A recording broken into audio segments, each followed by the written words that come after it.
नमस्कार दोस्तों, स्वागत है आपका PRFD प्लेस में। आज हम लोग क्लास 12 का चैप्टर नंबर 6 और वीडियो नंबर 6 में देखेंगे यहाँ पर लोहा का निष्कर्षण, जिसे हम लोग कहते हैं एक्सट्रैक्शन ऑफ आयरन। देखिए, इसके पहले जो हमारा वीडियो था वह आपको हम पढ़ा चुके हैं कि निस्तापन और भर्जन। उसके बाद आपका एगो वीडियो और है, वह आपका एल्यूमिनियम का निष्कर्षण है। तो देखिए, आज हम लोग का जो टॉपिक है वह है लोहा का निष्कर्षण। तो देखिए, लोहा का निष्कर्षण जो आपका है यह बोर्ड लेवल के लिए काफी इम्पोर्टेंट है। यानी कि देखिए, हर साल अगर देखा जाए तो लोहा का निष्कर्षण, नहीं तो एल्यूमिनियम का निष्कर्षण, नहीं तो कॉपर का निष्कर्षण, इस तीनों प्रश्न में से कोई ना कोई एक प्रश्न आता ही है। इसलिए आपको एग्जाम के व्यू से देखा जाए तो ये काफी इम्पोर्टेंट आपका है। इसलिए देखिए, हम लोग देखेंगे कि कैसे लिखें तो हमको नंबर अधिक से अधिक प्राप्त हो। तो देखिए, आज हम लोग देखेंगे कि लोहा का निष्कर्षण है, तो सबसे पहले इसमें कौन सा काम करें कि हमको जो नंबर मिलना है वो अधिक से अधिक हमको नंबर प्राप्त हो। तो देखिएगा आप लोग बोर्ड पर, लोहा के जब भी आप लोग निष्कर्षण करेंगे या किसी भी धातु का आप लोग जब भी निष्कर्षण करेंगे तो उस समय सबसे पहले आप लिखेंगे क्या, इसके अगले वीडियो में भी हम बताए थे और आज भी आप लोगों को बता रहे हैं। तो सबसे पहले हम लोग लिखेंगे, इसमें देखिएगा कि जो आपका लोहा है उसका परमाणु संख्या क्या होता है। तो लिखेंगे यहाँ पर कि परमाणु संख्या, सबसे जो पहला आपका है उसको लिखेंगे हम लोग परमाणु संख्या। देखिए, लोहा का परमाणु संख्या जो आपका होता है, लोहा का जो परमाणु संख्या आपका होता है वो होता है आपका 26। तो यहाँ पे 26 लिखेंगे। दूसरा इसका लिखेंगे कि परमाणु द्रव्यमान। देखिए, सबसे पहले अगर किसी भी आप लोग धातु का अगर निष्कर्षण कर रहे हैं तो उसमें सबसे पहले आप लोग लिखिएगा कि उसका परमाणु संख्या, और दूसरा उसका हम लोग लिखेंगे परमाणु द्रव्यमान। तो इसका परमाणु द्रव्यमान जो आपका होता है वह आपका 56 होता है। तीसरा देखिए, इसका हम लोग संकेत लिखेंगे। संकेत इसका क्या है, तो लिखेंगे यहाँ पर संकेत। संकेत जो आपका होता है इसका Fe होता है, तो लिख लेंगे Fe। चौथा देखिए, जो इसका बात है उसमें हम लोग चौथा नंबर में लिखेंगे इसका संयोजकता। तो देखिएगा, संयोजकता जो इसका होता है, लोहा का जो आपका संयोजकता होता है वह आपका होता है 2, और कभी कभी यह 3, यानी 2 और 3 दोनों दिखाता है, यानी 2 3 लिख देंगे। यानी लोहा जो कभी कभी होता है आपका संयोजकता आपका 2 दिखाता है और 3 दिखाता है, 2 3 दोनों लिख देंगे। उसके बाद इसका इलेक्ट्रॉनिक विन्यास लिखेंगे। तो लिखेंगे यहाँ पर इलेक्ट्रॉनिक, यानी इले का मतलब इलेक्ट्रॉनिक समझिएगा, वी का मतलब लोग विन्यास समझिएगा। तो इलेक्ट्रॉनिक विन्यास आपका होता है 1s2, 2s2, 2p6, 3s2, 3p6, 4s2, और उसके बाद यहाँ पे 3d6 जोड़ लीजिएगा यहाँ पर कि 2 और 2 आपका हो जाएगा 4, 4 और 6 10, 10 2 12, 12 6 18, 18 2 20, और 6 आपका 26 हो गया। यानी सबसे पहले हम लोग इतना क्या करेंगे कि किसी भी धातु का अगर निष्कर्षण कर रहे हैं तो हम लोग इतना बात को सबसे पहले लिखेंगे कि यह हमारा क्या है, और उसके बाद हम लोग क्या करेंगे कि इसका जो मुख्य अयस्क होता है उसके मुख्य अयस्क को लिखेंगे। तो लोहा का जो आपका मुख्य अयस्क होता है वो आपका हेमेटाइट होता है। तो लिखेंगे इसका मुख्य अयस्क, देखिएगा यहाँ पे लिखेंगे मुख्य अयस्क।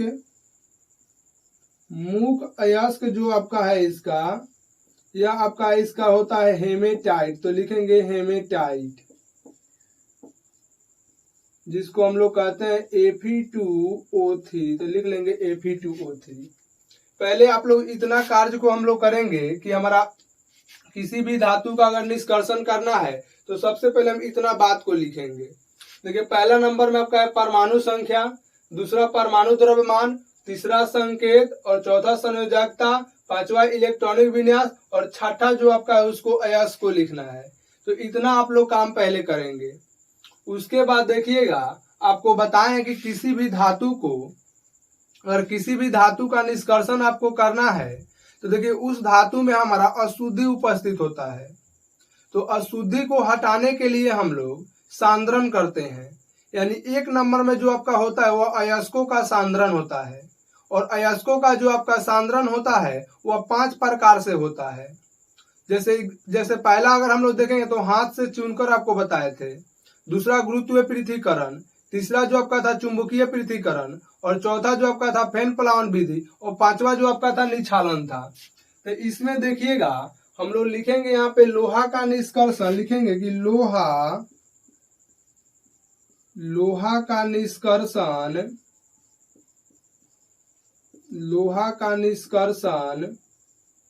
मुख्य रूप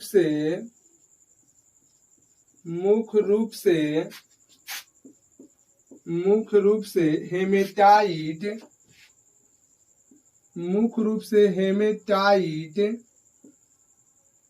यानी कि Fe2O3 अयस्क से किया जाता है, यानी हेमेटाइट अयस्क से किया जाता है। यानी इसको इस तरह से कर दे रहे, हमारे पास जगह कम है। देखिएगा लोहा का जो आपका निष्कर्षण होता है वह मुख्य रूप से आपका हेमेटाइट से होता है। तो यहाँ पे लिखेंगे हेमेटाइट से हम लोग लोहा का निष्कर्षण करते हैं। देखिए निष्कर्षण करने में सबसे पहले हमारा 1 नंबर में जो होता है आपका वह होता है अयस्कों का सांद्रण। यानी सबसे पहले हम लोग इस लोहा का क्या करेंगे, जो लोहा का अयस्क होता है उसका हम लोग सांद्रण करेंगे। और इस सांद्रण में देखिए 5 गो आपका विधि हमको बताए हैं, आप लोगों को हम 5 विधि बताए हैं। और इस 5 विधि में देखिए हम लोग प्रयोग करेंगे लोहा के लिए सबसे पहले गुरुत्वीय पृथ्वीकरण विधि।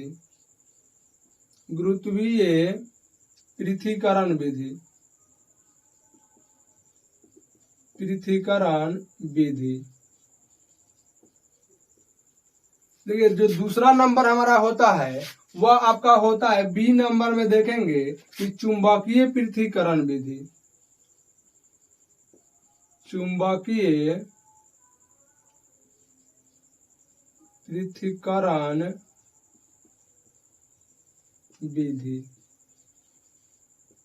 यानी कि देखिए पहले करेंगे हम लोग अयस्कों का सांद्रण, तो उस सांद्रण में हम लोग लोहा के लिए हम लोग 2 का प्रयोग करेंगे, जिसमें पहला आपका है गुरुत्वीय पृथ्वीकरण विधि और दूसरा जो आपका है चुंबकीय पृथ्वीकरण विधि।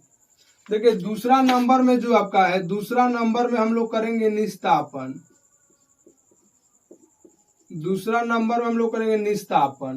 तीसरा नंबर में जो आपका है हम लोग करेंगे भर्जन, तो लिखेंगे यहाँ पे भर्जन।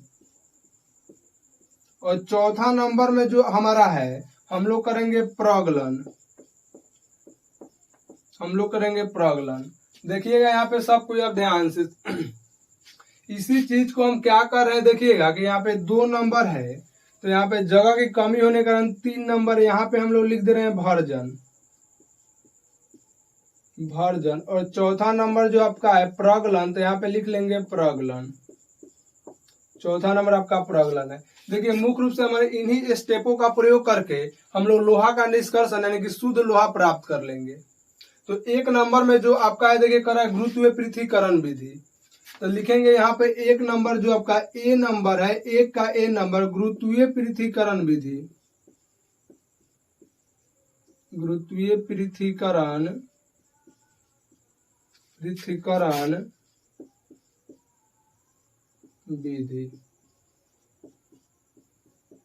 आप लोग इस पे ध्यान से देखिएगा। हम सबसे पहला जो हमारा वीडियो होगा या 2nd नंबर जो हमारा वीडियो था उसमें हम लोग गुरुत्वीय पृथ्वीकरण विधि और चुंबकीय पृथ्वीकरण विधि और निक्षालन था और आपका फेन प्लावन विधि था। यानी कि अयस्कों के सांद्रण के अंदर हम इन 5 विधियों को पढ़ चुके हैं। और देखिए फिर से आपका आ रहा है यहाँ पे गुरुत्वीय पृथ्वीकरण विधि। तो हम आपको बता चुके हैं कि गुरुत्वीय पृथ्वीकरण विधि में हम लोग उस अयस्कों का सांद्रण करते हैं जो भारी होता है, यानी कि उस अयस्क का सांद्रण करेंगे जो आपका भारी होगा। तो यहाँ पे देखिए हम लोग लोहा के कर रहे हैं यहाँ पर। तो लोहा जो आपका जो धातु होता है वह आपका भारी धातु होता है। तो इसमें हम लोग भारी धातु के अयस्कों का सांद्रण कर रहे हैं। तो इसमें हम लोग गुरुत्वीय पृथक्करण विधि में करते क्या है कि अयस्क चूर्ण को हम लोग पानी से धोते हैं, और पानी से धोने के क्रम में आपका होता क्या है कि जो अशुद्धि आपका होता है वो अशुद्धि जो आपका होता है उसका घनत्व तो कम होता है, जिसके कारण वो पानी के धारा के साथ बह जाता है, और जो शुद्ध अयस्क होता है अपने सतह पर या बर्तन के पेंदी में वह बैठ जाता है। तो इसमें हम लोग इसी को लिखेंगे। तो देखिएगा यहाँ पे हम लोग लिख रहे हैं, लिखेंगे कि इस विधि में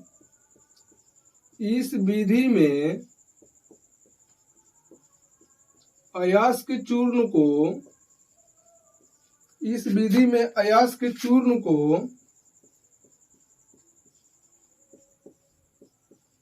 पानी, यानी कि यहाँ पे क्वेश्चन में लिख लीजिएगा जल की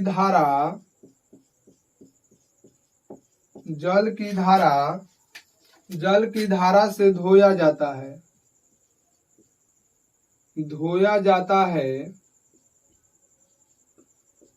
जिसमें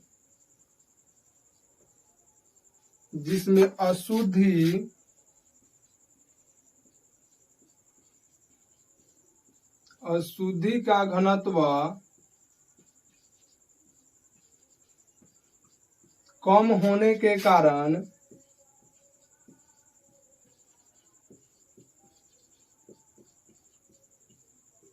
जल के धारा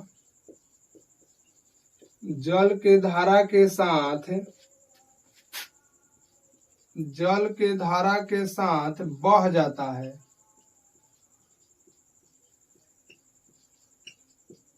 और शुद्ध अयस्क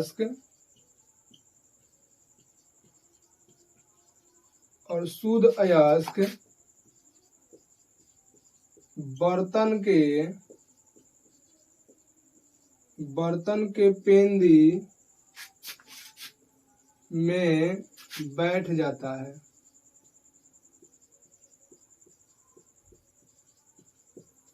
देखिए गुरुत्वीय पृथक्करण विधि जो हमारा है कह रहा है कि इस विधि में अयस्क चूर्ण को पानी यानी कि जल के धारा के साथ धोया जाता है, जिसमें अशुद्धि का घनत्व आपका कम होता है, जिसके कारण वह जल के धारा के साथ बाहर चला जाता है, और आपका जो शुद्ध अयस्क होता है उसका घनत्व अधिक होता है, जिसके कारण वह क्या करता है कि बर्तन के पेंदी में या अपने सतह पे बैठ जाता है। इसको लेकर आप लोग समतल सतह पर भी धो सकते हैं और इसको किसी बर्तन में भी धो सकते हैं, इससे कोई दिक्कत होने वाला बात नहीं है, ठीक ना। इसलिए आप लोग क्या करेंगे पहले कि इतना को आप लोग स्क्रीनशॉट लीजिएगा, और उसके बाद हम लोग इसके बाद वाला जो है टॉपिक उसको हम लोग पढ़ेंगे, यानी इसके बाद जो हमारा चुंबकीय पृथक्करण विधि है उसको हम लोग पढ़ेंगे। तो आप इतना को पहले स्क्रीनशॉट लीजिएगा।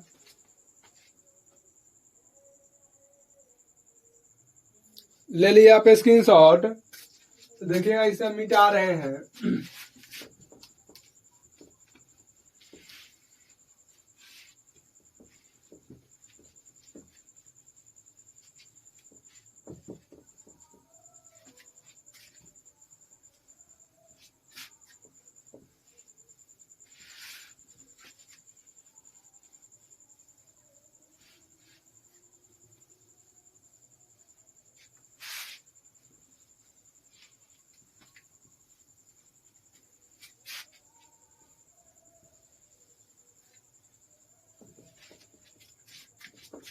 एक नंबर जो आपका था अयस्कों का सांद्रण, जिसमें ए नंबर आपका था गुरुत्वीय पृथक्करण, हम लोग उसको पढ़ चुके हैं। दूसरा जो आपका है चुंबकीय पृथक्करण विधि, उसको हम लोग पढ़ेंगे। तो देखिएगा यहाँ पर लिखेंगे कि चुंबकीय पृथक्करण विधि, चुंबकीय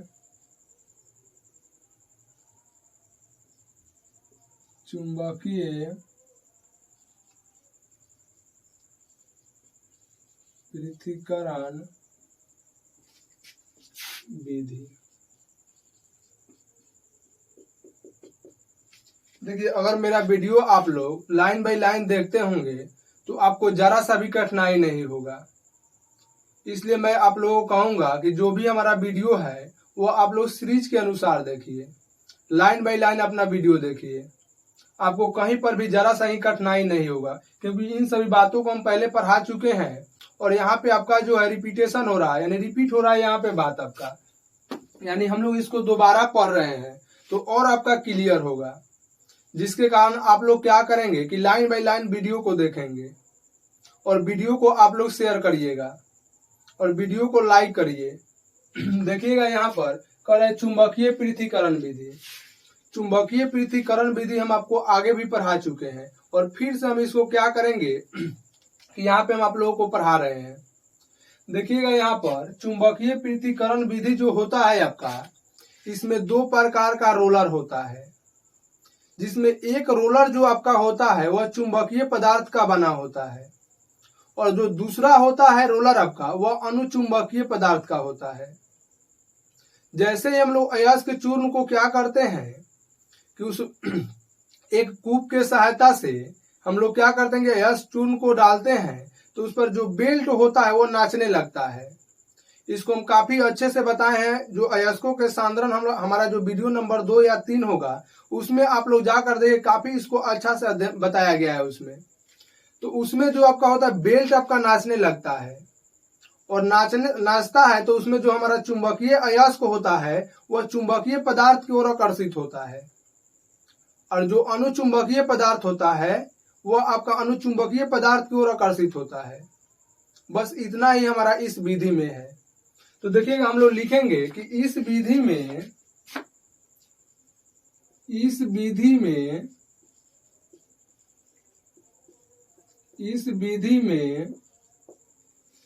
दो प्रकार का रोलर, इस विधि में दो प्रकार का रोलर होता है। इस विधि में दो प्रकार का रोलर होता है जिसमें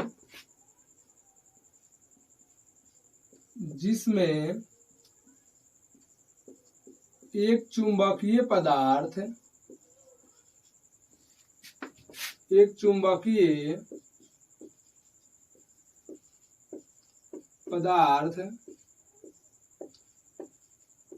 तथा दूसरा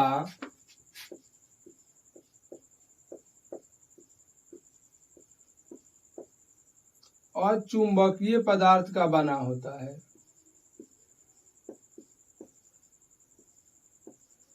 अचुंबकीय पदार्थ का बना होता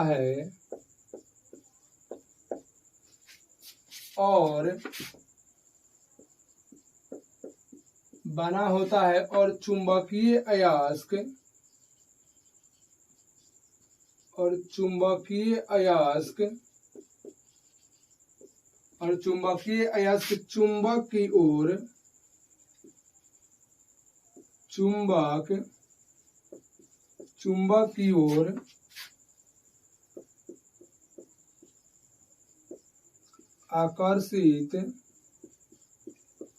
चुंबक की ओर आकर्षित होता है तथा अचुंबकीय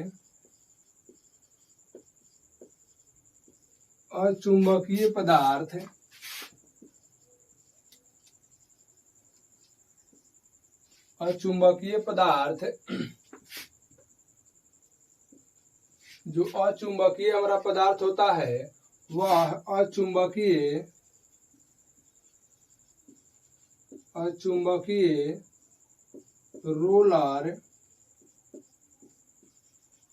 रोलर की ओर आकर्षित होता है।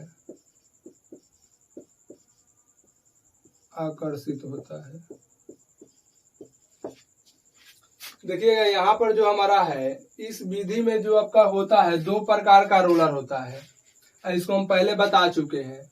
और इसको और अच्छा से आपको अध्ययन करना होगा तो आप वीडियो नंबर 2 या 3 जो हमारा अयस्कों का सांद्रण है आप लोग उसमें देखिएगा, इसको और अच्छा से बताया गया है। तो इसमें हम लोग जो है इसमें मुख्य बात को केवल लिखेंगे, ठीक है। इसमें हम सभी बातों को नहीं लिखेंगे, हमारा जो बेल्ट है घूम रहा है या जो भी है उसको नहीं लिखेंगे, इसमें मुख्य रूप से हम मुख्य बातों को लिखते हैं। तो यहाँ पर देखिए जो आप अगर इस विधि में 2 प्रकार का रोलर होता है, जिसमें एक चुंबकीय पदार्थ तो दूसरे अचुंबकीय पदार्थ का बना होता है, और चुंबकीय जो अयस्क हमारा होता है चुंबक की ओर आकर्षित होता है। यानी यहाँ पे लिखेंगे चुंबकीय जो अयस्क होता है चुंबकीय रोलर की ओर आकर्षित होता है। यहाँ पे लिख सकते हैं कि चुंबकीय रोलर की ओर आकर्षित होता है, तथा अचुंबकीय पदार्थ जो होता है हमारा अचुंबकीय रोलर की ओर आकर्षित होता है। तो बस इसमें आपका इतना ही है चुंबकीय पृथक्करण विधि में। और इसके बाद हमारा जो दूसरा था वह हमारा था निस्तापन। तो देखिएगा दूसरा नंबर में हमारा जो था निस्तापन, तो लिखेंगे यहाँ पर निस्तापन। देखिए निस्तापन में आपका होता क्या है कि इसमें हम लोग क्या करते हैं कि वायु के अनुपस्थिति में जो सांद्रित अयस्क होता है, देखिए यहाँ पे सांद्रित किए हैं इस अयस्क को, तो वायु के अनुपस्थिति में हम लोग सांद्रित अयस्क को गलनांक से कम ताप पर गर्म करते हैं, जिसे हम लोग क्या कहते हैं निस्तापन। तो पहले हम इसका परिभाषा लिख दे रहे हैं यहाँ पर कि सांद्रित या लिखेंगे यहाँ पर कि वायु की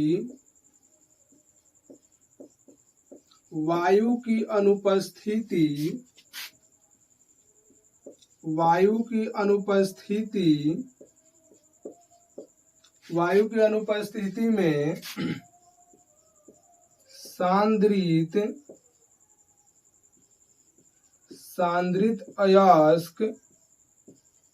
सांद्रित अयस्क को गलनांक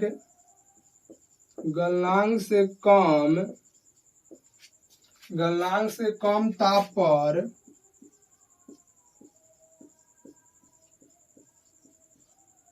गर्म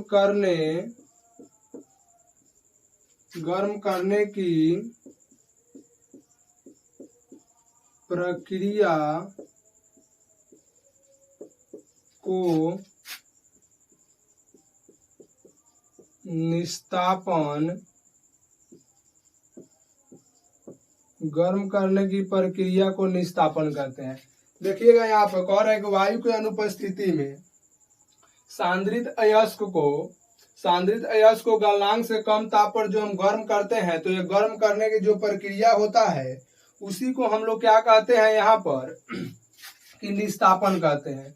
जैसे एग्जांपल के तौर पे देखिए अगर Fe2O3 × 3H2O आपका है और इसको क्या करेंगे हम लोग गर्म करेंगे, तो गर्म करने के बाद हमको मिल जाता है आपको Fe2O3 + 3H2O आपको प्राप्त होता है। अगर यहीं पे देखिए आपको इस प्रकार से Fe2 उसके बाद Fe या CO3 इस प्रकार से आपका है, इसको अगर गर्म आप करिएगा तो मिल जाता है आपको FeO + CO2 आपका मिल जाता है। FeO आपका CO2 मिल जाता है। देखिएगा आपको हम पहले ही बताए हैं कि निस्तापन जो हम लोग करते हैं, निस्तापन में हमारा जो होता है नमी जो होता है वो नमी को क्या करता है उड़ा देता है, गर्म करने से नमी उड़ जाता है। या जो हमारा कार्बन डाइऑक्साइड कोई गैस होता है वो भी आपका उड़ जाता है। तो यहाँ पे देखिए आपका निस्तापन करते हैं, यहाँ पे जल जो होगा आपका उड़ जाएगा और उसके बाद CO2 जो गैस आपका है ये भी आपका उड़ जाएगा। यानी दूसरा नंबर हमारा निस्तापन था। यहाँ पे निस्तापन आपका क्लियर हुआ कि निस्तापन का मतलब एक बार फिर से आपको हम बता दे रहे हैं कि वायु की अनुपस्थिति, जहाँ वायु नहीं होना चाहिए। और जो हमारा सांद्रित अयस्क देखिए यहाँ पे हम सांद्रित किए हैं, सांद्रित का जो हमारा 5 मेथड होता है जिसमें से हम लोग 2 का प्रयोग किए हैं, जिसमें पहला हमारा गुरुत्वीय पृथक्करण था, दूसरा चुंबकीय पृथक्करण था। इससे जो हम लोग सांद्रित अयस्क प्राप्त किए हैं उसका हम लोग क्या कहेंगे यहाँ पे निस्तापन किए हैं। इसीलिए यहाँ पे देखिए कहता है सांद्रित अयस्क को गलनांक से कम ताप पर क्या किए हैं कि हम लोग गर्म किए हैं, जिसे हम लोग कहते हैं निस्तापन। देखिए जो हमारा अयस्क था, अयस्क यही था, और इसको हम लोग गर्म करके यहाँ पे प्राप्त कर लिए Fe2O3, उसके बाद FeO को प्राप्त कर लिए हैं। तो आप इतना को स्क्रीनशॉट लीजिएगा। उसके बाद जो आपका अगला जो वर्जन है उसको हम लोग पढ़ेंगे। तो पहले आप इतना को क्या करें कि स्क्रीनशॉट लीजिए, ले लिया आप स्क्रीनशॉट। तो इसे हम लोग मिटा रहे हैं।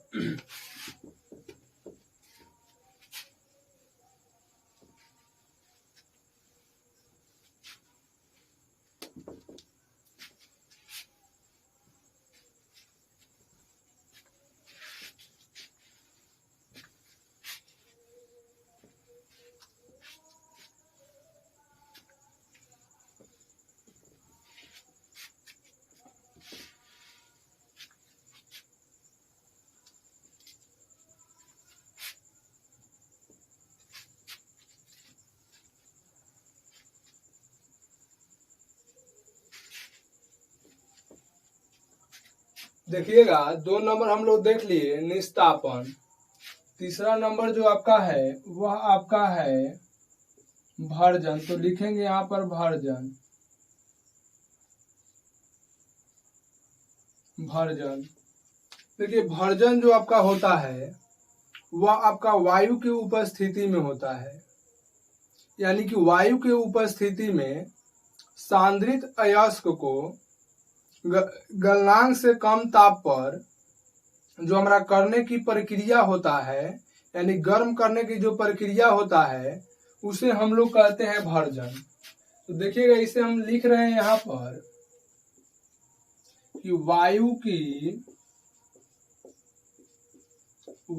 की उपस्थिति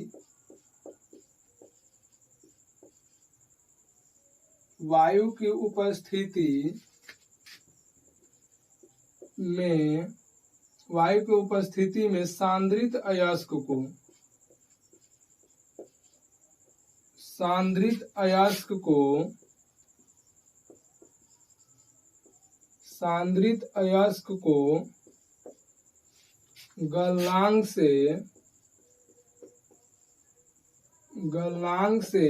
अयस्क को गलनांक से कम ताप पर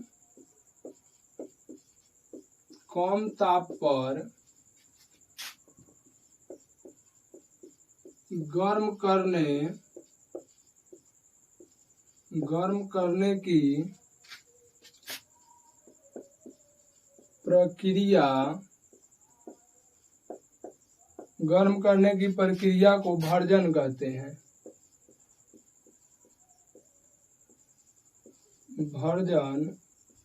हैं। देखिएगा यहाँ पर कह रहा है कि वायु की उपस्थिति में सांद्रित अयस्क को गलनांक से कम ताप पर गर्म करने की प्रक्रिया को हम लोग भर्जन कहते हैं। यानी आपका वायु होना चाहिए, और वायु भी होगा और उसमें गलनांक से आप लोग कम ताप, यानी गलने से, यानी जो आपका होना चाहिए गलनांक से कम ताप पर गर्म करना है। यहाँ पर देखिए ऐसे एग्जाम्पल के तौर पे आपका एस जो है, यह जो आपका वायु के उपस्थिति में जो है इसको गर्म करेंगे तो आपका SO2 बन के उड़ जाता है। या मान लीजिए आपके पास 4AS जो आपका है, और यह जो आपका होता है 3O2 से आपका अभिक्रिया करेगा यह, और आपका बन जाता है 2AS2O3 बनकर ये भी आपका उड़ जाता है।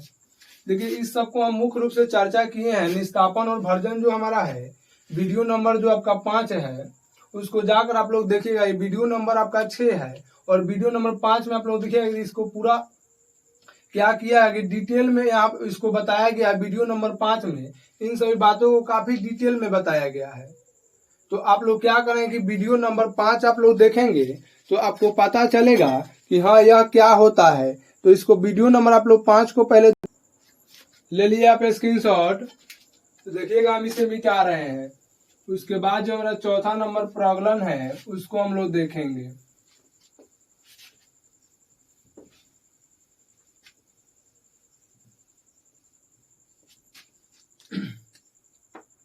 कि इसे हम लोग लिख लेंगे इस प्रकार से,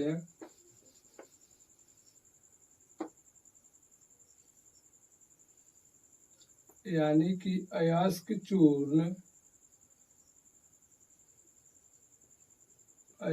चूर्ण प्लस अयस्क चूर्ण प्लस चूना पत्थर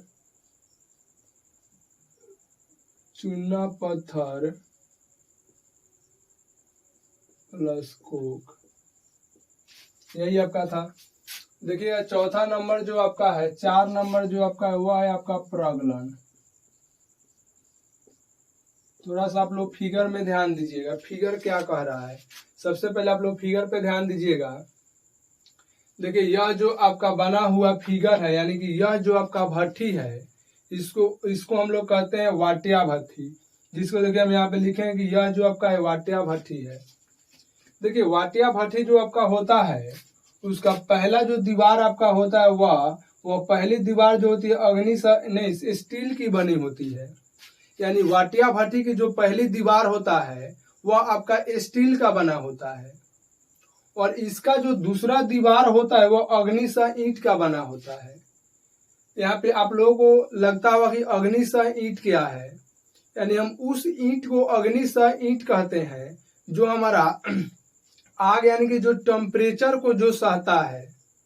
यानी अगर हाई टेम्परेचर भी दे रहे हैं तो वह जो ईंट आपका है उसको सह जाएगा, तो हम लोग उस ईंट को अग्नि सह ईंट कहते हैं।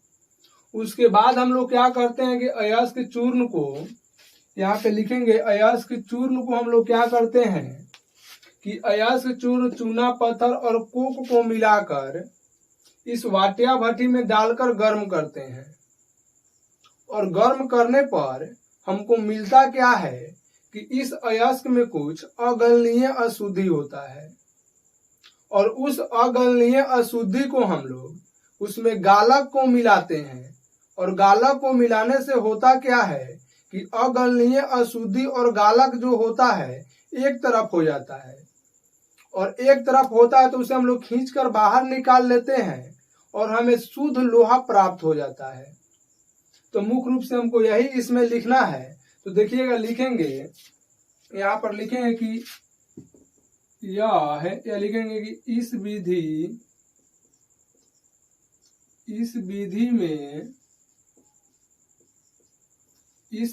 में या इसको लिखिएगा कि यह विधि लिखिएगा, यहाँ पर अच्छा नहीं लग रहा है इसलिए लिखेंगे हम लोग, लिखिएगा कि यह प्रक्रिया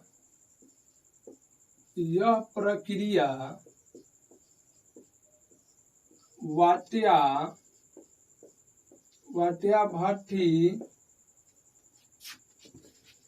भट्टी में किया जाता है। यह प्रक्रिया वाटिया भट्टी में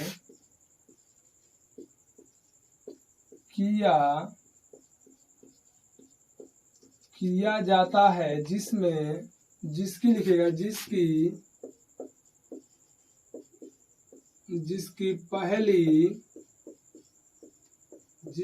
पहली दीवार, देखिएगा पहली दीवार जो आपका है वह स्टील की बनी है, तो लिखेंगे कि जिसकी पहली दीवार स्टील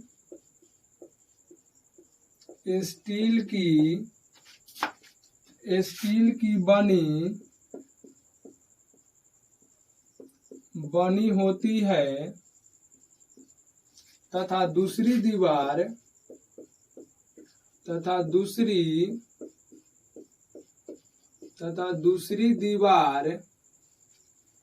अग्नि सा ईंट की बना होता है, यानी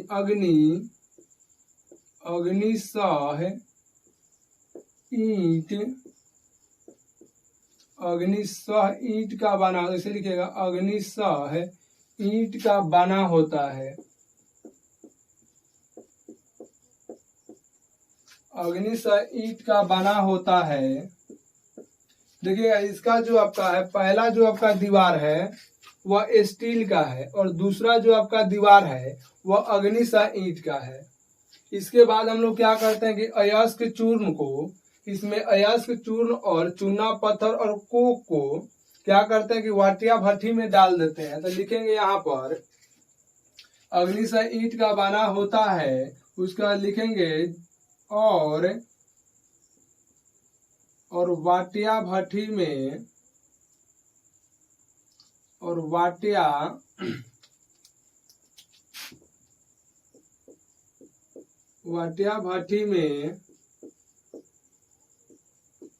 अयस्क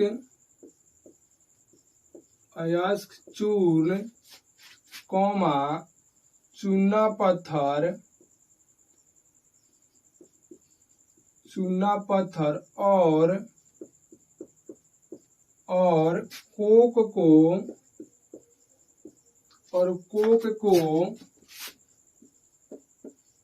आपस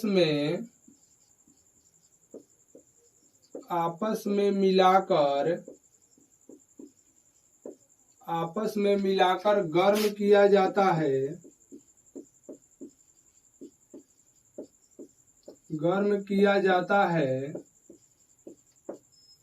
किया जाता है तो उसमें उपस्थित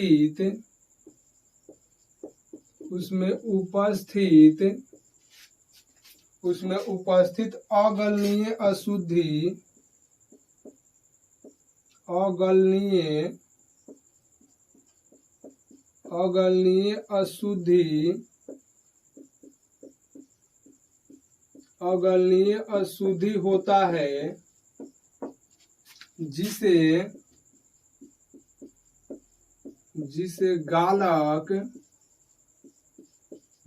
गालक से क्रिया कराकर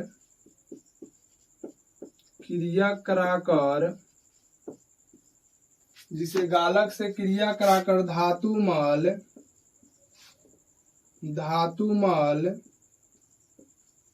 में बदल लेते हैं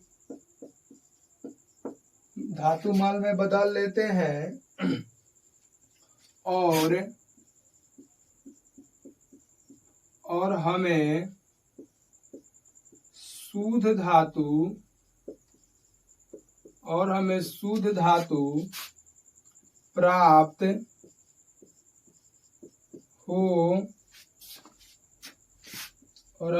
धातु प्राप्त हो जाता है। लिखेंगे यहाँ पे तथा वाट्याभट्ठी में निम्न क्रियाएं होती है। तथा वाट्याभट्ठी में निम्न क्रिया होती है। निम्न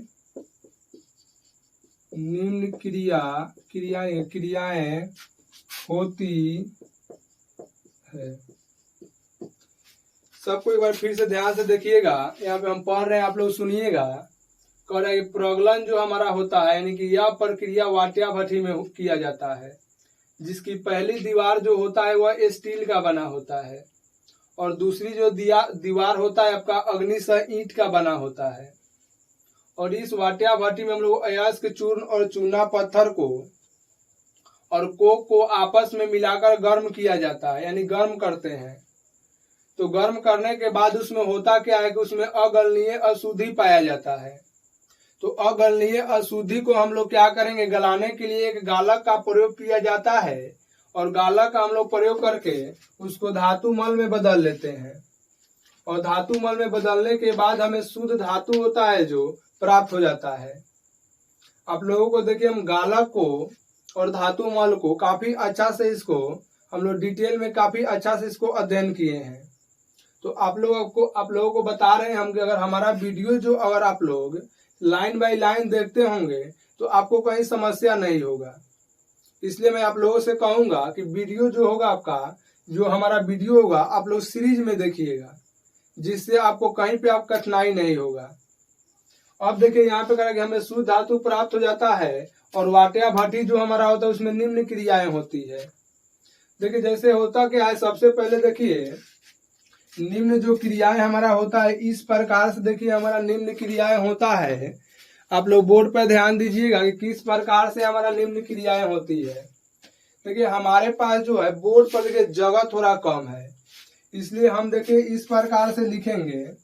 देखिए सबसे पहले हमारा होता क्या है कि जो कार्बन होता है यहाँ पर वह ऑक्सीजन यानी कि O2 से अभिक्रिया करके वह CO2 बना लेता है। और फिर जो आपका CO2 होता है वह कोक से अभिक्रिया करके वह 2CO में परिवर्तन हो जाता है। और उसके बाद देखिए जो हमारा कैल्शियम कार्बोनेट होता है वह आपका जो उसको हम लोग क्या करते हैं कि गर्म करते हैं तो वह हमारा मिल जाता है CaO और CO2 मिल जाता है। देखिए इसमें अगलनीय जो हमारा अशुद्धि होता है, इस अग्निशय ईंट जो होता है इसमें अगलनीय अशुद्धि चिपक जाता है। देखिए अगलनीय अशुद्धि हमारा CaO है, यही चिपक जाता है तो उसे हम क्या करते हैं, इसको कि गालक से अभिक्रिया कराते हैं। तो देखिए इसके बाद हम लोग क्या करते हैं, इसको हम लोग गालक से अभिक्रिया कराते हैं। तो यहाँ पे हम लोग लिख देंगे कि हमारे पास जगह थोड़ा कम है, इसलिए यहाँ पे हम लोग लिखेंगे कि CaCO3 सॉरी यहाँ पे CaO आपका अशुद्धि है और गालक जो आपका होता है SiO2 होता है, और इससे जो हमारा मिलकर बनता है CaSiO3 जिसे हम लोग कहते हैं धातुमल, जिसे हम लोग कहते हैं धातुमल। देखिए इतना हमें प्राप्त हो जाता है। उसके बाद हमें देखिए 3Fe2O3 प्लस इसको कार्बन मोनोऑक्साइड से हम लोग क्या करते हैं कि इसको गर्म कर देंगे। सबको यहाँ पे गर्म किया जाता है, यहाँ पर भी लिख लीजिएगा। जब इसको हम लोग गर्म करते हैं तो हमें प्राप्त हो जाता है 2Fe3O4 प्लस आपका प्राप्त हो जाता है CO2। यह आपका Ca2 जो होता है CO2 आपका उड़ जाता है। देखिए ये सब आपका उड़ जाएगा, इसको आप लोग ध्यान में रखिएगा।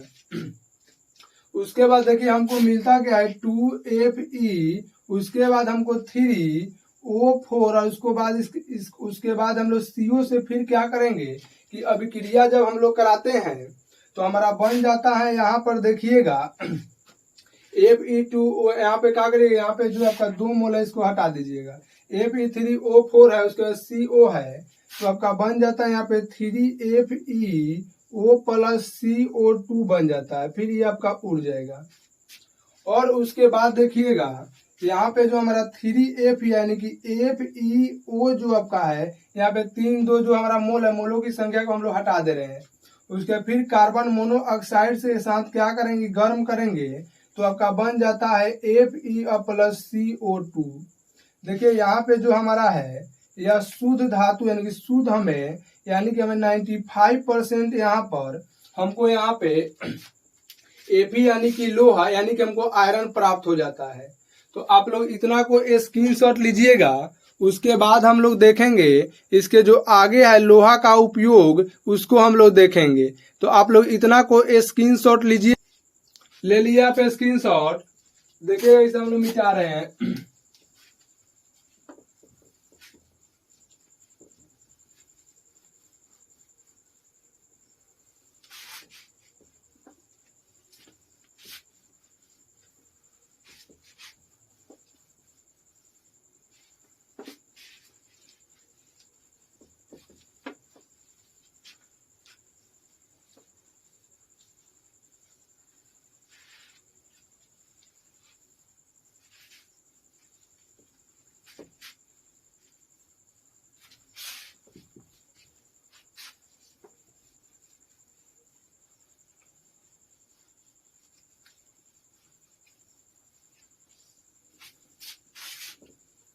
देखिए लास्ट नंबर जो हमारा रिएक्शन था वह आपका यह था कि FeO प्लस आपका CO था, और इसको हम लोग गर्म कर रहे थे तो मिल जा रहा था हमको Fe प्लस CO2 और यह हमारा उड़ जा रहा था। देखिए यह जो आपका लोहा है, इस लोहा को हम लोग कहते हैं कच्चा लोहा। सबको देखिएगा, इस लोहा को हम लोग कहते हैं कच्चा लोहा, या इसी को हम लोग कहते हैं पिग आयरन, यानी इसको हम लोग कहते हैं कच्चा लोहा, या इसी को हम लोग कहते हैं पिग आयरन, या इसी को हम लोग कहते हैं पिग आयरन। और यह जो आपका होता है शुद्ध रूप में 95% हमको यानी कि 95% हम लोगों को प्राप्त हो जाता है। यानी कि अब हम लोग कह सकते हैं, देखिएगा कि वाटिया भट्टी से जो हमारा पिघला हुआ लोहा होता है उसे हम लोग कच्चा लोहा या पिग आयरन कहते हैं। तो आप लोग अपने कॉपी में लिख लीजिएगा कि वाटिया भट्टी से जो हमारा प्राप्त पिघला लोहा होता है उसे हम लोग कच्चा लोहा या पिग आयरन कहते हैं। देखिए दूसरा जो आपका यहाँ पे क्वेश्चन है वह है क्वेश्चन आपका कि आयरन का उपयोग यानी कि लोहा का उपयोग कहाँ पर है आपका। आयरन का उपयोग, आयरन का आप उपयोग कहाँ पे करते हैं? देखिए आयरन का जो आपका उपयोग है वह सबसे पहले देखिएगा, आयरन मतलब का लोहा जो होता है, ये लोहा का उपयोग आपका कहाँ पर है? ये लोहा को हम लोग उपयोग करते हैं, इसको एक नंबर में डालकर आप लोग हम बोल रहे हैं, आप लोग लिख लीजिएगा। देखिए एक नंबर जो हम लोग आयरन का उपयोग करते हैं वह देखिए खेती के औजार बनाने में करते हैं।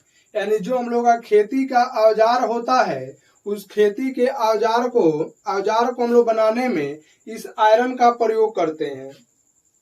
दूसरा जो आपका होता है, पीटवा लोहा बनाने में हम लोग इस आयरन का प्रयोग करते हैं, यानी इस लोहा का प्रयोग करते हैं।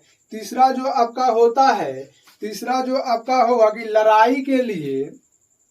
लड़ाई के जो हमारा सामान बनता है उसमें हम लोग इसका प्रयोग करते हैं। तो आप इन तीनों को लिख लीजिएगा। उसके बाद आज का क्लास हमारा यहीं पे समाप्त हो रहा है। आप लोगों से हमारा एक यही विनती है कि आप लोग हमारे चैनल को सब्सक्राइब करें और वीडियो को लाइक करिएगा। और क्या करेंगे आप लोग कि हमारा जो वीडियो है उसको अधिक से अधिक आप लोग शेयर कीजिएगा। तो आज का क्लास हमारा यहीं पे समाप्त होता है।